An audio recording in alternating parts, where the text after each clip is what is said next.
In Scientology, even regular, non-staff members are subject to a subtle but pervasive pressure to proselytize, often referred to as disseminating in church language. This pressure can be deeply damaging both psychologically and socially, trapping members in a double bind while undermining their relationships with others. The pressure to proselytize.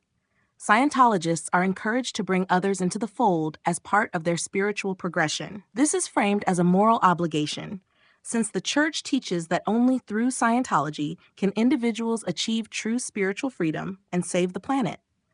Members are led to believe that if they don't introduce others to Scientology, they are failing in their ethical responsibilities. Key ways this pressure manifests. Bridge to total freedom.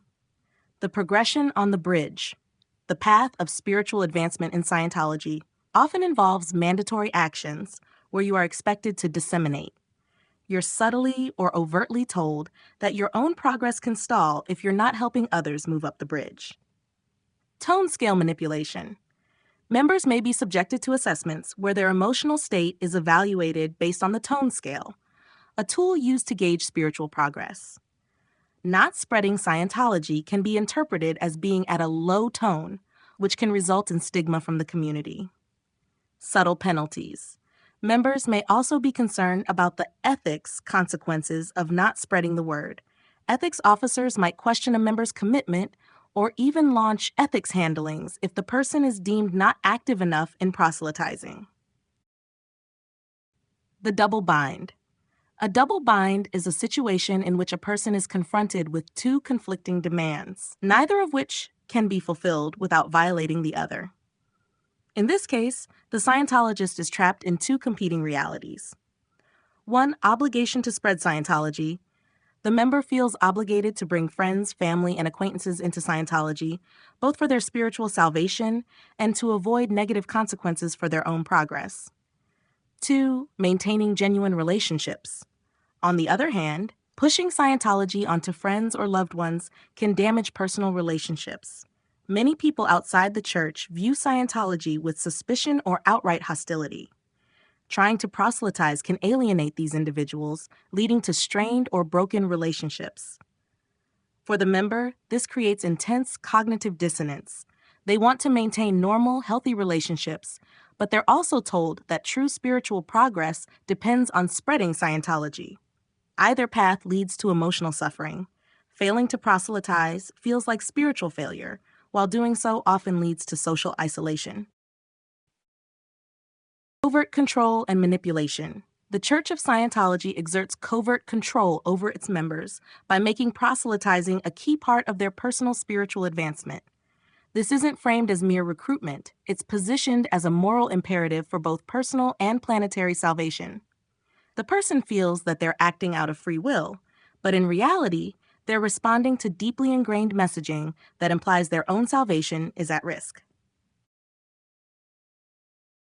Mechanisms of control include ethics reports. Members are aware that any reluctance to disseminate could lead to them being reported to the ethics department, creating a climate of self-policing and fear of reprisal. Social proof. Church gatherings frequently celebrate those who have been successful at recruiting, creating an environment where proselytizing becomes a status symbol. This creates both peer pressure and a sense of obligation.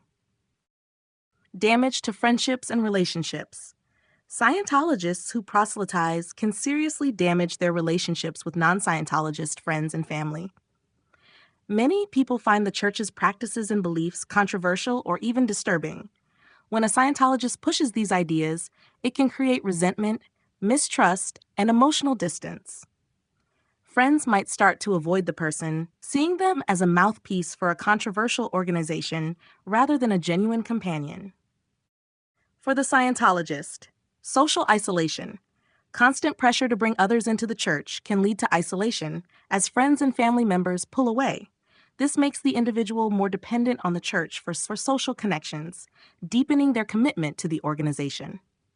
Emotional strain. The person may also feel guilt or confusion. On one hand, they're told they're helping save people by introducing them to Scientology, but on the other, they're likely to see their personal relationships crumble. The covert control mechanisms ensure that the person stays trapped in this bind, feeling unable to stop proselytizing without risking their spiritual progress or standing within the church. Ultimately, the damage to their relationships with others reinforces their dependence on the church, creating a vicious cycle of control, isolation, and internal conflict. Audiences know what to expect, and that is all they are prepared to believe in. Hey, Mary, we have got to get rid of the evil in you. It's God's will! God's will! Christ died for your sins! Okay, wait a second. So are you not going to accept our intervention here? Kidnapping? No! You are backsliding into the flames of hell. Yeah. You've become a magnet for sin. We've all witnessed it. Yes. Sure! Veronica acting all pure. What about last spring break at the Promise Makers rally, huh? Oh my God, you are making accusations as we're trying to save your soul. Mary, turn away from Satan.